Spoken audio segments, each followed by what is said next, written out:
Homero, thank you for joining me. So first off, please explain your title and your impact here at ASEE. Yes, sure. I'm Homero Muzri. I'm the incoming chair for the Commission on Diversity, Equity, and Inclusion. I've been working with this commission for 2 years, and finally, last year, I was nominated to be the incoming chair, which means I did 1 year following the current chair, and at this conference this year, I will be assuming the position of chair and leading the initiatives for next year in terms of diversity, equity, and inclusion at the national conference. And this year, let's talk about the efforts that ASEE made to boost diversity and inclusion. Yes, I mean, I think that's a huge focus for ASEE. Like if you see our current logo is excellence through diversity. So that's a very powerful statement. That means we care about these things and we want to show people that we care.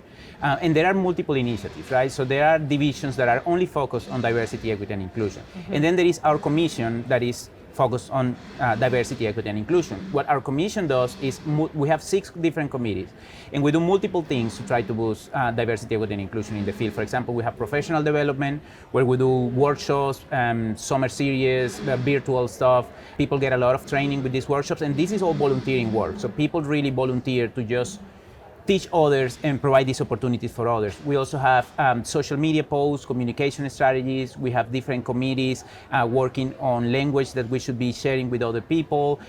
So many multiple things that our commission does. For example, this year we focused on this was the year of impact on racial equity, mm-hmm. where we have, and I know there will be some conversations about this later on, but we did a lot of work trying to really show the impact that diversity and inclusion can have in the field. It's so critical, especially now at this time where the demands are loud and clear. So can you explain the issues and the lacking of diversity and inclusion in the engineering education community? We spend a lot of time focusing on recruitment, right? We spend a lot of time creating programs to bring Latinx kids or African American kids, and then we engage them and we make them really happy about these opportunities. Right. But the reality is that when they join the college or the universities, that stops. And it's more difficult to find support systems that will continue supporting them through this path. And they feel lost. They feel like they don't belong. They feel like they are in this new space where they don't have much people that look like them, that have the same experiences. So it's really challenging for them. And I think that also impacts their completion of degrees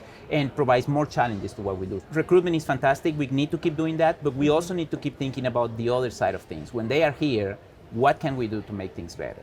Right, and make sure that they're carried through with support.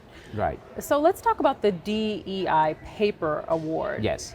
Yeah. So that is an initiative that we had in our commission. And I think it's a really great initiative because for me, when I think about that Best Paper Award, it's about celebrating. It's about celebrating the hard work of people that really focus the research on improving our field. And what I really like about the award is that it's nomination. So any division at ASEE can nominate papers. So it's not coming from one single side. So you can see, for example, a paper in mechanical engineering that is very technical, but it still has a focus on diversity, equity, and inclusion, and it will be nominated. So we have a broad range of papers from multiple aspects of engineering education that have been nominated because they have a focus on diversity, equity, and inclusion, which I think is a strong message to say this work can happen in any space in engineering education. It doesn't have to be in one particular aisle. It can be anywhere, and we want to celebrate that. That's wonderful, and I'm so glad to hear that that impact is with a wide-angle lens. So can you tell me what can educators do to promote diversity and inclusion in their place of profession? Absolutely. And you know, I'm sure everyone has a different answer, so I will tell the answer from my perspective. I think for me, if we want to be more inclusive, we really want to be culturally relevant. And that means we really need to value the stories of all of our students. And sometimes we try to remove those views because we want the traditional views, right? The dominant group views, the things that we've been doing forever. And I think we need to move away from that and start really thinking about all the other opportunities. So if I have a singer in my class or a painter, if I have this engineer that also has this passion for art, how am I bringing that into the classroom? How am I bringing their stories? You know, wherever they grew up, wherever country they come from, how can I use that as an asset to bring it into my classroom so they feel like, yes, what I know and my life experiences are valuable and I can bring something to engineering that will make engineering better. So I think that's what we really need to be doing, paying attention to who is in our classroom. I hope that you continue to meet all your goals with ASEE. Thank you so much for your time. I appreciate you joining us. Thank you.